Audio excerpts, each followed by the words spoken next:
akan berdiskusi tentang Pancasila dan juga studi kasusnya untuk memenuhi tugas UAS Pancasila. mata kuliah Pancasila. Perkenalkan, nama saya Jelida Umaroh dengan NIM 2317100055. Selanjutnya ada saya, Destia Bismillah Fatimah dengan NIM 2317150. Selanjutnya saya Risa Anggraini dengan NIM 2317100043. Saya Manjuto Solihat dengan NIM 2317165. Langsung saja sila pertama yaitu ketuhanan yang Maha Esa. Di sini saya akan memaparkan studi kasus mengenai pelanggaran sila tersebut, yaitu masa yang mengatasnamakan Aliansi Umat Islam Sintang, Kalimantan Barat yang dimonopoli oleh Persatuan Orang Melayu telah melakukan penyerangan dan pembakaran serta merusak beberapa rumah ibadah yang dibangun oleh Jamaah Ahmadiyah di Desa Balai Harapan, Kecamatan Tempunang. Atas kejadian tersebut, Sekjen DPP Taruna Merah Putih Harus Lestari sangat menyesalkan kejadian tersebut, sekaligus menyayangkan tidak adanya upaya pencegahan sehingga peristiwa semacam tersebut masih terulangi lagi di bumi Indonesia. Taruna Merah Putih tidak bisa mentolerir tindakan yang sangat jauh dari keadaan bangsa Indonesia yang dilakukan oleh kelompok intoleran tersebut. Tindakan kekerasan atas nama agama sungguh akan merusak sila pertama Pancasila dan kebinekaan kita. Undang-Undang Dasar Negara Republik Indonesia tahun 1945 menjamin hak-hak dasar untuk beragama atau kepercayaan dan beribadah. Jadi, pembelajaran terkait sila pertama itu apa? Jadi pembelajaran yang bisa kita ambil dari kasus tersebut adalah kita sebaiknya harus saling menghormati antar agama, tidak boleh mendiskriminasi terhadap orang yang berbeda agama. Jadi tingkatkan lagi rasa toleransi. Saling menghargai satu sama lain. Jadi sila yang kedua itu ada kemanusiaan yang adil dan beradab. Di sini saya bakal bacain tentang studi kasusnya. Ada tentang bullying, ada berinisial MS, umur 13 tahun, seorang siswa kelas 7 sekolah menengah pertama di SMP 16 Kota Malang di Jawa Timur, itu diduga menjadi korban bully oleh sejumlah temannya. Bahkan 2 ruas jari tengahnya terpaksa diamputasi akibat tindakan teman-temannya. Dia juga kerap menangis akibat shock usai jarinya diamputasi. Nah, Polresta Malang ini menaikkan status dari penyelidikan menjadi penyidikan. 15 orang saksi diperiksa dalam kasus ini. Kapolresta Malang Kota Kombes itu mengungkapkan bahwa MS ini pernah diangkat ramai-ramai, kemudian tubuh MS dibanting ke lantai paving, diangkat begitu saja, terus dibanting ke paving itu dalam kondisi terlentang. Nah, aksi itu dilakukan saat jam istirahat sekolah oleh teman-temannya. MS juga pernah dibanting ke pohon dengan cara yang sama. Kedua posisinya juga sama, tapi dibanting ke pohon yang kecil. Mengaku hanya bercanda, 7 orang siswa MS terancam hukuman pidana. Jadi kasus itu banyak banget terjadi antara siswa itu akibat kayak salah pendapat atau apa gitu. Dari kasus tersebut, pembelajaran apa sih yang bisa kita ambil? Jadi pembelajaran itu tuh kita harus saling menghargai satu sama lain, bisa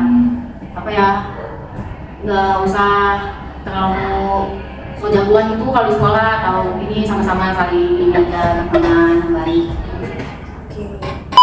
Sila ketiga yang bunyi itu Persatuan Indonesia, yang artinya itu Persatuan dan Persatuan Rakyat Indonesia untuk membina rasa nasionalisme dan mengutamakan persatuan seluruh Indonesia, menghargai agama, suku, budaya, dan ras, juga rela berkorban untuk negara dan bangsa. Contoh penyimpangan itu kan banyak ya. Contoh itu ada perang antar suku, tawuran antar pelajar, dan sebagainya.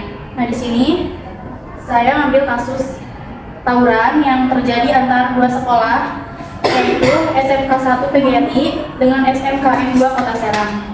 Nah, di sini tuh antara SMK 1 SMK 2 Kota Serang sama SMK 1 PGRI.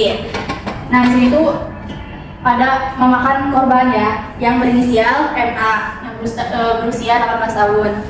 Mereka itu kan pakai alat ini ya, benda tajam kan, Iya, berupa tajam. cerulit.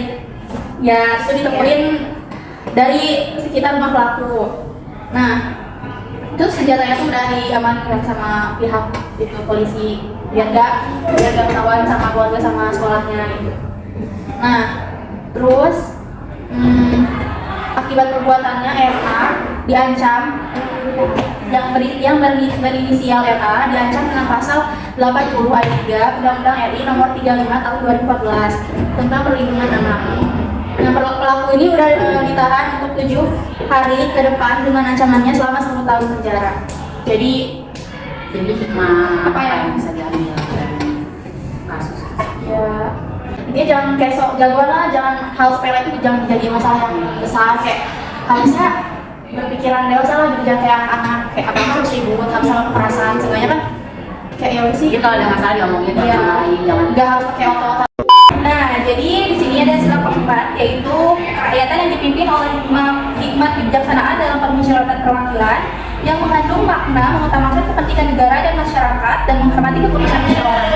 Contoh penyimpangan dari sila keempat ini yaitu ketidakadilan hukum, ulah wakil rakyat yang melakukan korupsi dan masih banyak lagi. Nah, di Indonesia sendiri juga sangat banyak perilaku yang menyimpang sila keempat tersebut. Menurut saya, sekarang ini tidak ada keadilan hukum antara rakyat miskin dengan rakyat kaya atau orang yang memiliki kekuasaan. Hal ini menunjukkan hukum di Indonesia dapat diperjualbelikan dengan mudah, apalagi bagi mereka yang memiliki kekuasaan. Hal tersebut terbukti beberapa tahun silam hanya karena kasus pencurian kakao seharga Rp2.000 dan pencurian 1 buah semangka. Dua tersangka tersebut ditahan polisi selama 2 bulan dan terancam mendekam di penjara hingga 5 tahun. Sedangkan para petinggi atau pejabat yang memakan uang milik negara yang jumlahnya sampai miliaran rupiah tidak diselidiki sama sekali dan hanya ditahan selama 1 sampai 2 tahun. Hal ironis seperti ini kerap terjadi di Indonesia yang notabene adalah negara hukum, tetapi hukum yang berjalan sangatlah amburadul dan hal ini merupakan pelanggaran berat Pancasila. Seharusnya pemerintah lebih tegas kepada mafia hukum yang telah banyak mencuri hak-hak rakyat kecil seperti Satgas, segera melakukan langkah-langkah dan memberikan efek jerak kepada pejabat yang ketahuan memberikan fasilitas lebih dan mudah kepada mereka yang terlibat dalam kejahatan dan melakukan transaksi atas nama uang.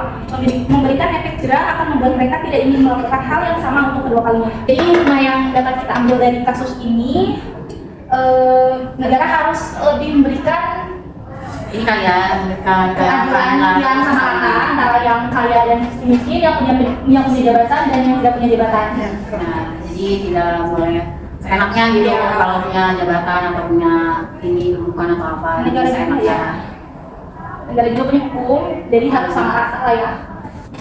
Selanjutnya, contoh kasus yang melanggar sila Pancasila yang kelima yaitu keadilan bagi seluruh rakyat Indonesia.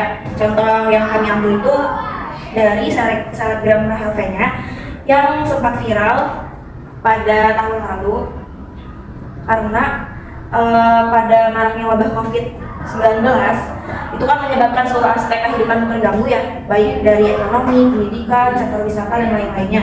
Tapi beda halnya dengan orang-orang yang punya banyak harta gitu.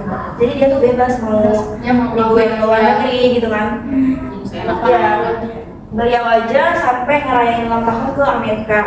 Tapi pada saat pulang ke Indonesia yang harusnya beliau ini di karantina, beliau ini nggak ngelakuin karantina, malah langsung pulang gitu. Jadi kan dia kan public figure ya, apalagi followersnya banyak gitu. Ya, saya bisa jadi contoh lah gitu. Bukan yang baik, Seenaknya kayak gitu. Iya. Jadi kan kesannya nggak adil gitu kan, tentang dia punya banyak koneksi gitu, banyak relasi Iya. jadi dia bisa seenaknya itu, jadi kesannya tuh nggak adil buat yang lainnya gitu. Ya, bukan hanya nggak adil kan, itu juga dapat bisa memberikan untuk orang lain. Iya, Jadi jangan betul. egois gitu ya, Iya. jangan egois, jangan mikirin sendiri gitu kan. Harus mikirin orang sekitar juga. Baik dia tidak di karantina kan, maksudnya habis pulang dari luar negeri, Iya. takut terkena wabah COVID kan, kita tidak tahu. Maksudnya harus gitu. mungkin itu sih ya Ya. hikmah yang bisa diambil. Jadi jangan bersikap yang tidak egois atau merindukan orang lain. Iya. Harus sama-sama, aturan tetap aturan, nggak boleh ada yang langgar gitu. Nggak ada perbedaan kalau misalkan di jalan peraturan tuh ya sama Iya. rasain gitu. Iya. itu Ya. mungkin itu aja sih diskusi kita mengenai sila Pancasila. kasus yang kita dapat. Jadi mungkin cukup sekian dari kita. Wassalamualaikum warahmatullahi wabarakatuh.